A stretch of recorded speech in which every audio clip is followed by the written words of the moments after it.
Broadcasts of HIKI NŌ are made possible by the support of viewers like you. Mahalo. And by Bank of Hawaii Foundation, investing in Hawaii's future by promoting collaboration, critical thinking, and other 21st century skills through HIKI NŌ. Kamehameha Schools, empowering Hawaiian keiki to explore, discover, and inspire. The Kosasa Foundation, helping to transform education and develop Hawaii's workforce through bold learning initiatives like HIKI NŌ.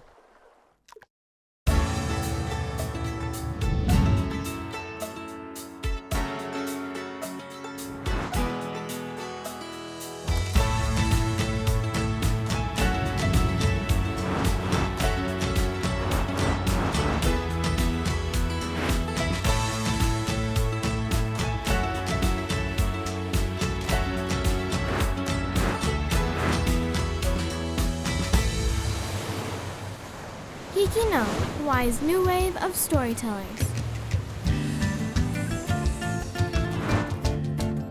Aloha, and welcome to this week's episode of HIKI NŌ, Hawaii's new wave of storytellers. I'm Chloe Liu, an 8th grader at Kaimuki Middle School on Oʻahu. Tonight, we get to watch some of the most memorable stories from HIKI NŌ's most recent spring round of shows, showcasing work from students ranging from 3rd grade to high school. In this compilation show, you'll see a wide variety of pieces from stories about student stress to profiles of family members and teachers. There's even an instructional roller skating how-to. These standout stories are all emblematic of the creativity and diversity in student voices to be found at HIKI NŌ, each with a unique style. So let's dive right in. Let's start with a story from some of the youngest HIKI NŌ journalists, the students of Ernest Bowen de Silva Elementary School on Hawaiʻi Island. This touching profile on one of their newest teachers took home a 3rd place prize in HIKI NŌ's Spring Challenge. When COVID hit, schools closed and we couldn't see our friends. Some people even lost their jobs. This happened to Punawai Rice. Rice was a school field trip coordinator at a science center. That was fun working with children. My favorite school was the elementary level. And then after about 8 years of doing that, we entered the pandemic. And at that point, I didn't have any school. No schools were doing field trips. And so I was laid off, unfortunately. But for EBD Silva Elementary School, this was a blessing. Rice was willing to help any way he could. This school year, he has been a substitute custodian, tutor, educational assistant, and now he helps every class as our Hawaiian Studies teacher. When he comes in the classroom and he greets everybody, he just has a very calming influence on our school. My favorite thing at EB de Silva is the excitement that the children come, and I want to make sure that learning is fun for all of you. Mr. Punawai is interesting and teaches us about Hawaiian culture. Every week, 460 students are lucky to learn from Rice. If it wasn't for COVID, we wouldn't have met this shining gem. This is Kyrie Rodero from EBD Silva Elementary School for HIKI NŌ. Now let's meet one of the newest competitive teams at Sacred Hearts Academy on Oʻahu in this next story, which takes us into the virtual world of eSports. Sacred Hearts Academy students have joined the growing arena of competitive video gaming, or eSports. I joined eSports because I enjoy being in the competitive scene. I also like to hang out with friends and interact with other people from other teams who share the same interests as me. I like how the esports community is very welcoming for new players. Oh, that one, like eating the mushroom. When the coronavirus pandemic kept the world at home, students from this all-girls school jumped online through multiplayer video games. They made connections and formed a virtual community. Gaming was very important during the pandemic in making sure that you are connected with friends. Last school year, eSports became a sanctioned high school sport in Hawaii. This year, the Academy's Lancers formed its own eSports team and started competing. The team competes once a week. Competitions are 3 matches, about 6 races. It's best out of 3. So if we win the first 2, we don't have to play the third. The Lancer team competes weekly against other schools in the Pacific region. They race other teams in Mario Kart. We gather together and we just play the game. At first, they weren't really familiar with it, but over time, as they practice more, they got better. There are certain things that they can do in order to win. No. Get better at driving, timing, usually. The Lancers also compete with teams across the country in a national league called Play VS. Organizers say esports' growing popularity is changing the way students view gaming. You first hear the term video games, there's a lot of negative stereotypes that float around, like, oh, it's a loner activity, it's people that are very inactive, it's an unhealthy lifestyle. Esports really breaks down a lot of those barriers. Gaming can have structure, gaming can be organized, and gaming can be healthy as well, too. Esports isn't all fun and games. Students are scoring major points for their education. I think the schools that are catching on really quickly are recognizing all the potential that there is, but also that the avenues that they could take them afterwards with scholarships, with college teams as well. I know that getting scholarships is pretty hard. Like, I'm currently in the process of trying to find scholarships myself, and just having the factor that if you are in esports or not just evens out the playing field. We did pretty good in our match last week. The Lancer team is just getting started. With just 5 members, they're looking to add more players to their roster. They're going to carry the team. So we're a small school, therefore we have a small talent pool. We're hoping to build up excitement for the competition and get girls ready and used to it. These players may be new, but they're eager to top the leaderboard. My goals for this year's team are to win and to have fun, but mostly to win. We've beat most of the competitors in our region, and hopefully we'll see how we do when we get to the playoffs. This is Holden Ania from Sacred Hearts Academy for HIKI NŌ. This next story, created by students at Kapa'a High School on Kauai, tied for first place in HIKI NŌ's Spring Challenge. It's a feature on a special thrift store that gives back to the community's most vulnerable. They come out, they get a hot meal. So today our special is loco moco, and people in the community volunteer and contribute to us. Located next to the Wailua Bridge on Kauai, the Ho'omana thrift store is more than a place to buy used items. It is a resource providing assistance to the houseless. They get sheets, blankets, whatever, just to keep them clean and warm. We also have hot showers. It's Roanna. It's her dream, her vision. She opened the thrift shop. You know, now they have hot showers, now they have hot food, now they have the grocery assistance program. It's her hard work and the people that she's gathered around her. We wanted to help the Native Hawaiian people to become self-sustainable and be able to say that due to the fact that they have support, that they could continue to reach their maximum dreams and their maximum potential. The blessings and just all their help that they have done for us and just everybody in general, you know. Growing its community with the help of volunteers, the Ho'omana thrift store impacts the lives of those in need.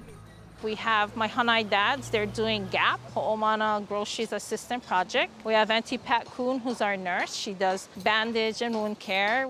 We have a wide variety of people that come in and help our houseless people to get care as well as services that are available here. We used this at the Lidgate homeless camp for the pandemic, and Auntie Rowena used to come down there and, bring food. When giving back to the less fortunate, relationships are built. And upon those relationships, community bonds grow stronger. We're here every week. We get most of our food from the food banks. We need to know if they're Hawaiian. We need to know if they're veteran. Just a few basic questions. Do they have a refrigerator? Do they have a stove? Do they have a freezer? So that we can kind of tailor what they get to their needs. And people are very honest and open with us, so we know what we can do to serve them the better. We are their families away from their families. A lot of them have been disowned because of their choice, drug addiction, alcoholism, and just don't want to follow the rules that mom and dad has put before them or their family members. So this is their choice to live out in the community. Striving to understand and provide for each individual that comes their way is true ho'omana, creating empowerment and purpose. Here you really get to know them, you get their personality, and they're people just like us. You know, and that's what a lot of people forget because they don't interact with them. I'm not here to judge anybody, I'm just here to love upon them. This is Gavin Linus from Kapa'a High School for HIKI NŌ.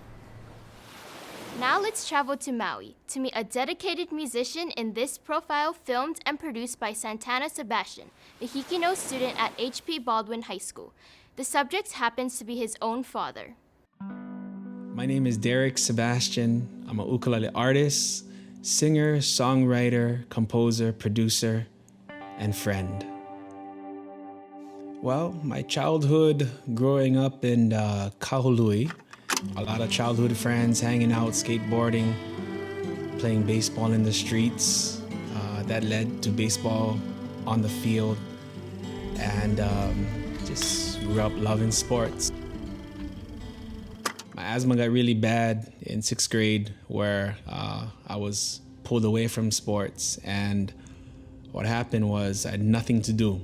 And when that happened, it was like a shock to me, you know, not being active at all.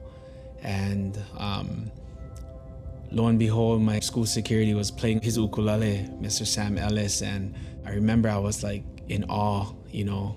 I was like, wow, this is so cool. He has an ukulele, he's making it sound good, he's playing it. And I thought, man, this is so awesome, because I was so active in sports.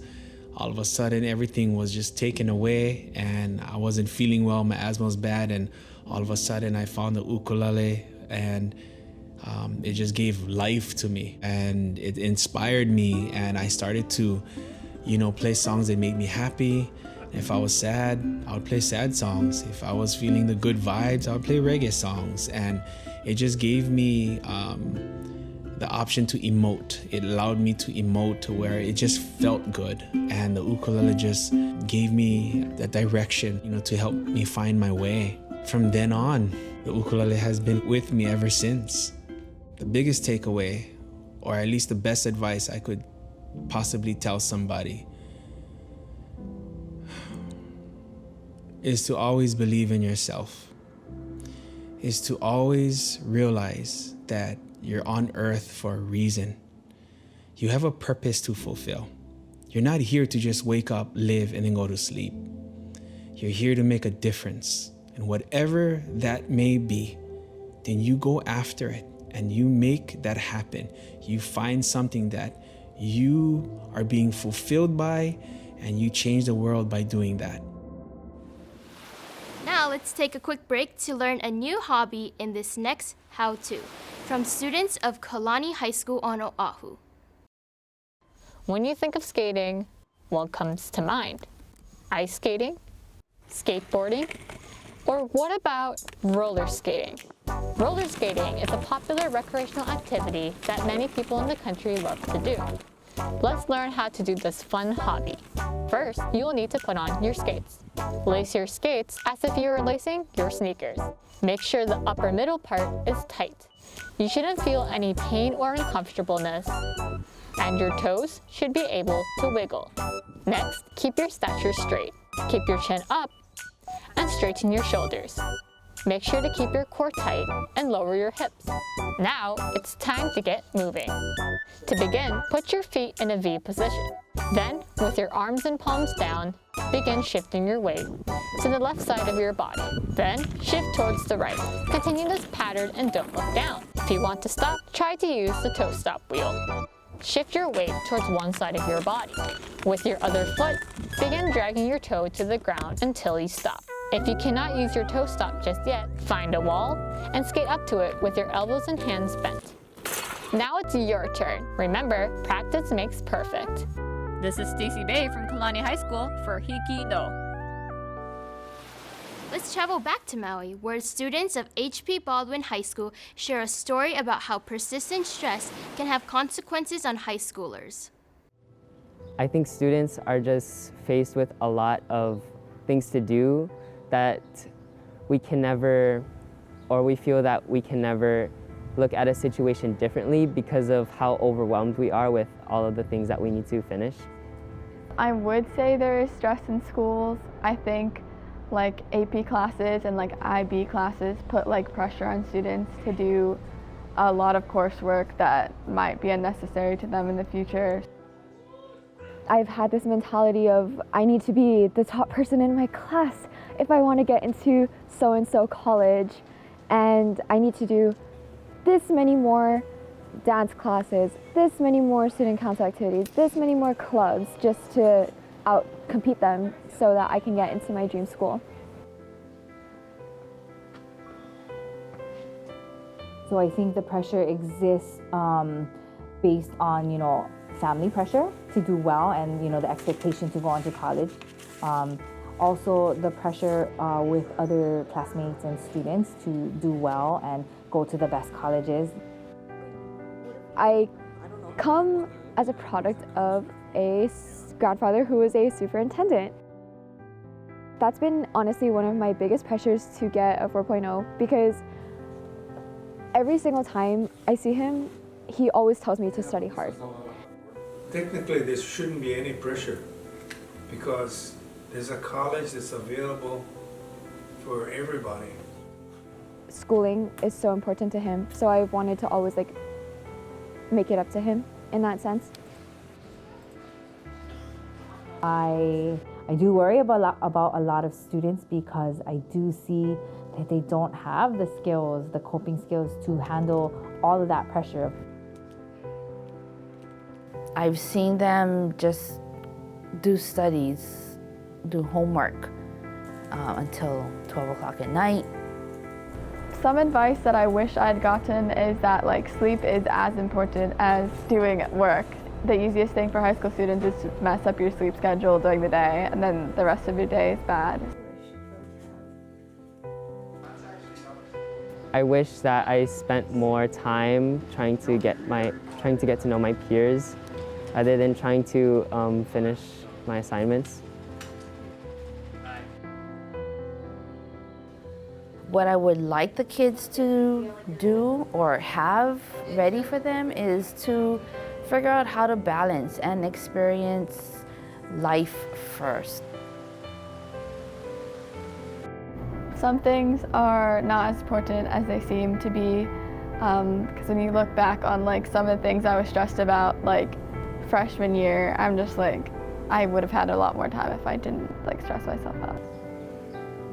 I think that we're so focused on having good grades that we're not really focusing on how much we've learned over the past years. It's not just those students on Maui. Dealing with stress as a teen is universal. This next story is from students of Kaiser High School on Oʻahu, who took a creative filmmaking approach to convey how tough high school can be.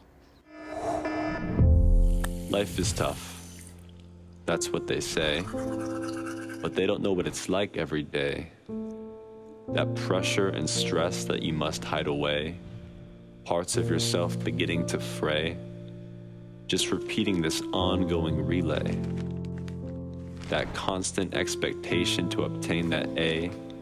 To wake up in the morning and to go to school. Just so people can test you and prove you're a fool. This routine seems to repeat.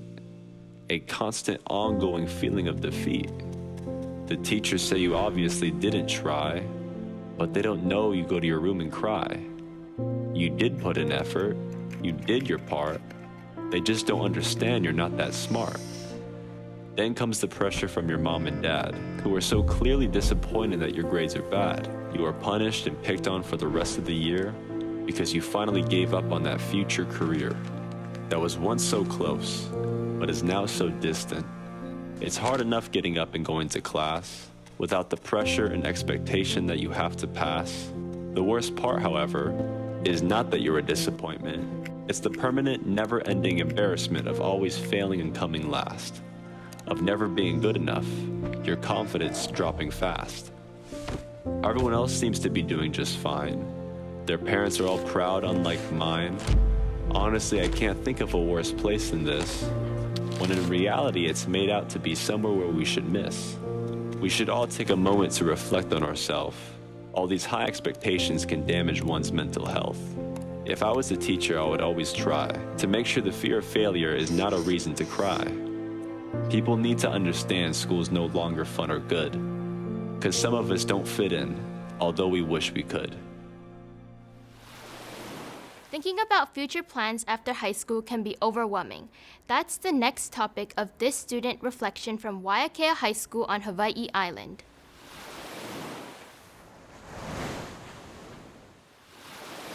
Aloha, my name is Taylor McCann, and I'm a senior at Waiakea High School in Hilo, Hawaii. Since the school year started, I've been struggling to find the motivation to keep up with my schoolwork. As a senior, it's really difficult for me to not channel all my energy into my post-graduation plans. I'm planning on pursuing a career in the film industry, and I've been fortunate enough to get the opportunity to travel to New York City later this semester to participate in an international student film festival.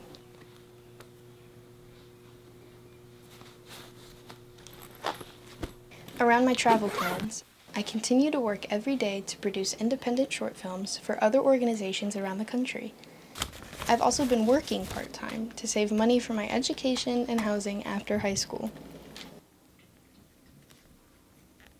I know high school is important, but I'm finding it increasingly difficult to apply myself when I could be preparing for the other exciting experiences to come.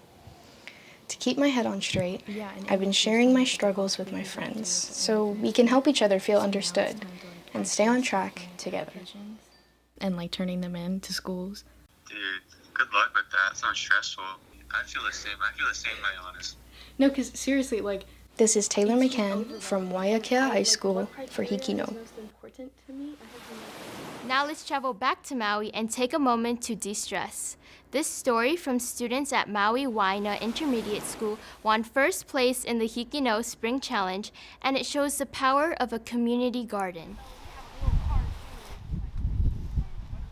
We did harvest one full row of a seed crop, which was carrots, beets, and radish, and just from that one row, we got over 400 pounds of food.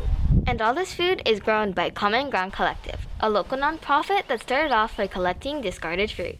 Their garden is tucked away on the acreage of the historic Baldwin Estate.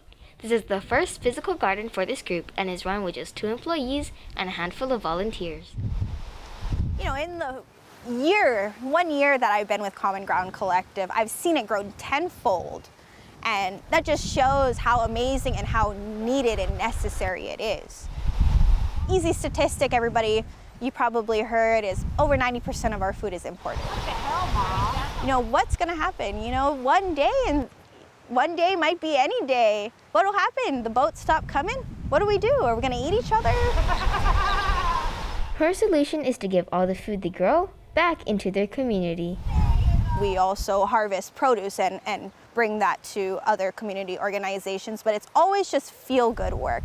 Wherever we go, whether it's Maui Food Bank or Feed My Sheep or, you know, Kahalea Keola, the homeless shelter, you know, it's always happiness, you know, smiles. So we're actually starting to see, you know, what we've planted come to fruition and then be able to, you know, donate it to those in need. So it's just coming full circle. It's just been really fulfilling. Food is connected to so many different things, including like mental illness and overall physical health and well-being. So I think that providing healthy and nutritious locally grown food that's like, you know, just a basic right for humans is really important. And not only are they ensuring the community's health with the food they grow, but they are also ensuring that they keep the culture of Hawaii alive. One thing that always stood out the most to me is how we care for our land, how we care for our aina. In Hawaiian culture, first and foremost, the most important thing is the aina, the land. I'm blessed to be here on Maui, so I need to give back to Maui because Maui's giving me Maui. So, you know, and that should really apply to wherever you live. For me, the purpose of life is like serving other people and making a difference. We're only here on this earth for like, you know, like a short period of time, so it's important to do the best you can and help as many people as you can to make a positive impact. Right now we're kind of half and half. I do feel like I'm living my life's purpose. Very tenacious. Although few know about this garden, the impact it creates allows the community and the culture of Hawaii to flourish. This is Kapiran Nozaki from Maui One Intermediate School for HIKI NŌ. Thank you for watching this episode of HIKI NŌ. We hope you enjoyed the work of Hawaii's new wave of storytellers. It was a pleasure to share these stories with you. Don't forget to subscribe to our YouTube channel and follow us on Instagram and TikTok to keep up to date with us. See you next week for more proof that Hawaii students HIKI NŌ can do.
Broadcasts of HIKI NŌ are made possible by the support of viewers like you. Mahalo. And by Bank of Hawaii Foundation, investing in Hawaii's future by promoting collaboration, critical thinking, and other 21st century skills through HIKI NŌ.